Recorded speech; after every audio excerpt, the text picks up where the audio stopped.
Welcome to part 1 of the Index in-depth for Chaos Knights. This is a new series where various members of 6++ will be taking you through the in-depth deep dive of the new indexes for all of the factions. In this one, we'll be looking at Chaos Knights, and in part 1, we'll be looking at the faction rule, the army rule, the enhancements and stratagems. Following this up will be part 2, where we look at the key data sheets for the Chaos Knights. So first of all, there's the faction rule. This is the thing that all Chaos Knights armies will have. And in theory, when the codex comes out, this is something that Chaos players will be continuing to use unless they change that later on down the line. The faction rule is Harbingers of Dread. It is a stacking buff that you get in 2 parts. Part 1 you get is a 12-inch aura of -1 to your opponent's battle shock tests. This continues on all the way through the game. And then that is joined on round 3 by +1 to wound against targets that have failed their battle shock test, and any targets that attack you that are battle shocked are -1 to hit. You can see the synergy here, in theory, making it more difficult for your opponent to pass the battle shock tests, and when they do fail the battle shock tests, you have an easier time killing them, and they have a harder time killing you. Some synergy there. The additional faction rules that Chaos Knights have, there's 2 parts here. The first is Super Heavy Walker. This is a slight departure from 9th edition. However, you can make a normal, advance, or fallback move over models and terrain under 4 inches tall as if they weren't there. This is nice for boards which you might struggle to move around. We're looking to see a lot more dense terrain at the start of the edition. Whether that continues on, we will see. But it should make getting around the board significantly easier than it did in 9th edition.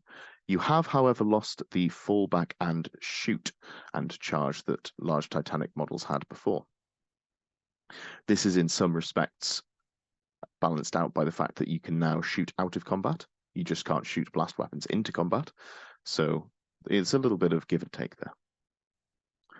The other additional faction rule that Chaos Knights have is Dreadblades, and this is not for playing a pure Chaos Knights army. This is for if you want to soup in some Chaos Knights into your other Chaos factions. So if your Warlord has the Chaos faction keyword, you can ally in either 1 Titanic or 3 War Dog models. You can't take any enhancements. They can't be made your Warlord. Your Warlord still has to be the model from whichever faction you're using as your main detachment. And you don't get access to detachment stratagems. However, you do get access to a suite of quite good data sheets. So with that in mind, what do we get on the enhancement front? These are something of a mixed bag, I feel.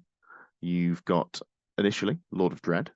Force a battle shock test on a single unit in engagement range during the fight phase. In theory, this allows you to play the leadership battle shock game that you kind of might want to initially looking at the rules. However, in initial testing, I've been a little underwhelmed by it. It's only in the fight phase, so you don't get any buffs in shooting. Obviously, we're seeing a lot of shooting effectiveness at the moment. It is also only a single unit. It's not something that you can put onto multiple units if you set up a clever charge, so it's quite a limited ability.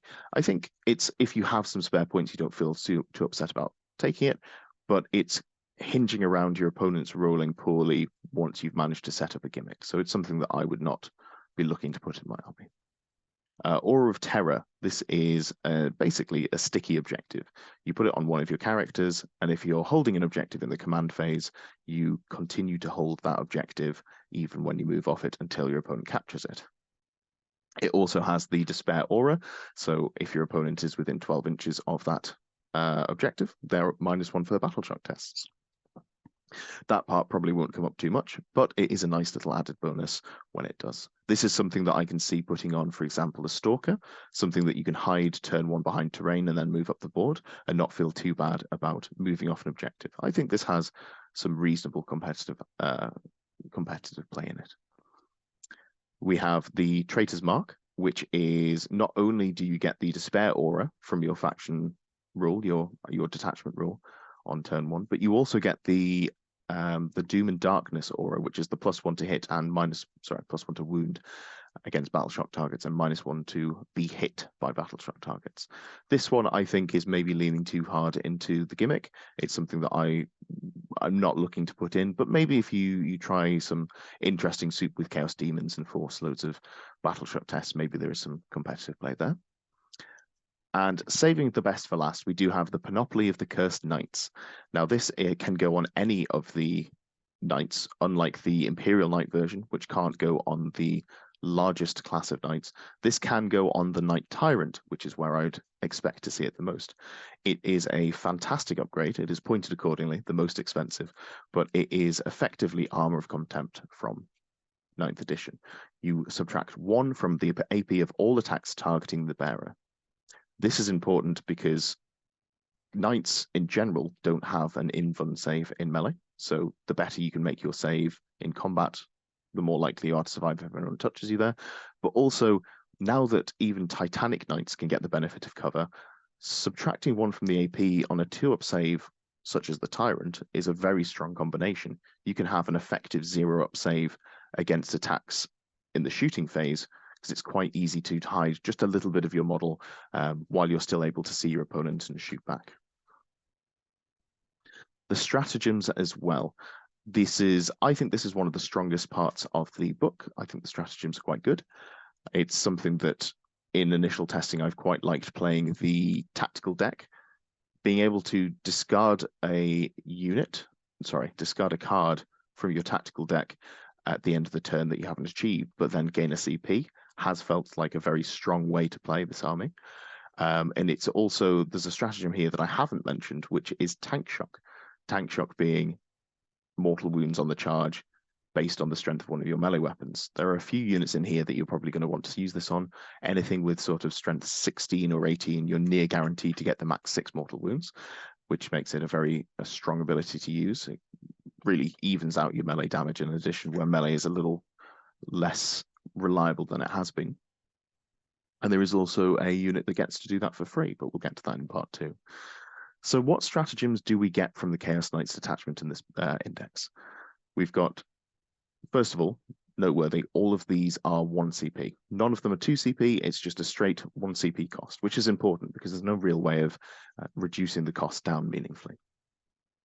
First of all, we have Dreadhounds. So you pick 2 War Dogs, and those War Dogs get sustained hits 1 against a single target. They can't put any of their attacks into another target. However, if you know that you need to kill something, for example, if you've got 2 Carnivores charging a brick of Terminators or something fairly tanky, you get sustained hits 1, which is obviously very nice. If the target is battle shocked, you get sustained hits on a 5+, a critical hit range of a 5+, which is, again, quite strong, but a little difficult to set up. Disdain for the Weak. This is in the fight phase. It is a 6+ feel no pain ability. This is really nice for keeping a big valuable unit alive. Obviously, knights have quite high objective control. Specifically, if you've got something like, let's say, the Tyrant on an objective, you want to hold that, they're hitting you with something that you're concerned is going to take you to even if they don't kill you, they take you below your 7 wounds, put you into half OC. This is something that can really sort of smooth that damage intake out. It is also a 5-up feel no pain if the unit attacking you is battle shocked. But again, this is something that is a nice benefit, but not something to rely on. We also have Terror Shades. This is a return from the 9th edition book. It's a unit that failed battle shock within 12 inches, roll 66, and each 4+ is a mortal wound. It's not quite the same as it was, but it's the same in sort of spirit. This is not going to come up often, but occasionally something that's on an objective nearby will fail a battle shock test, and your opponent, needs them to stay alive for whatever reason. This is something that's quite nice to chip away a few mortal wounds. Very much a situational strat, not a slam every turn. There is a Long Leash, which is 3 War Dogs act as if in range of one Abhorrent class model. This is quite nice if you're taking something that's there to buff the War Dogs around them. Something that I haven't mentioned really is the strength of Chaos Knights is in the War Dogs specifically compared to the Imperial Knights. Having 3 War Dogs act as if they were in range to get the datasheet buff from one of the Abhorrent Knights in your army is a very nice stratagem. I can see this being something that you can use 2 or 3 turns in the game. We have Diabolic Bulwark. Not much to say about this one. It's the same as it ever was. It's a 4-up invuln against shooting. The nice thing about this is it is now just a flat 1 CP. It no longer has a scaling cost depending on what you're putting it on, which is very nice because I think at this point, it's very likely that we are going to see Knight Tyrants on the tabletops, and slamming that for 1 CP instead of 3 is a significantly better prospect. Finally, we have Knights of Shade. If you enjoyed Chaos Knights back in 9th edition, you probably looked at House Korvax and thought, how can I use this? Knights of Shade gives you that effect without having to gimp the rest of your army. You can pick 2 War Dogs or a single Titanic Knight, and you can either move or charge, depending on which phase you use it in, the move or the charge phase, through models and terrain as if they weren't there. One of the largest weaknesses that Knights in general struggle with is being move blocked. So having a tool that can stop you from being move blocked by simply moving through units and terrain as if it wasn't there is a real boon, and something that will absolutely be a make or break tool to use in this army. Thank you for watching. Please do like, subscribe, all the YouTube stuff that I'm so bad at mentioning. It is going to really help people get to grips with the channel, and we'll be looking to do more of these over the next few weeks.